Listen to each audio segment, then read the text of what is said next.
finally skatable ice. Check it out. We built some 11.5-inch boards, and you can see how bad the grade actually is here. 11.5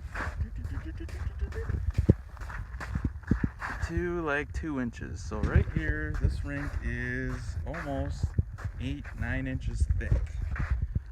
We finally got on it and skated it last night, and it is awesome. It was worth all the hassle.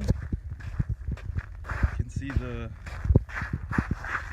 white tarp that we used, just a cheap white tarp, and slowly filled it up and let it freeze, and this was the result.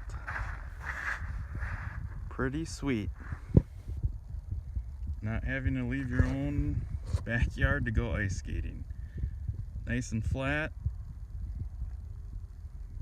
We'll keep skating on it and see what happens. Like and subscribe.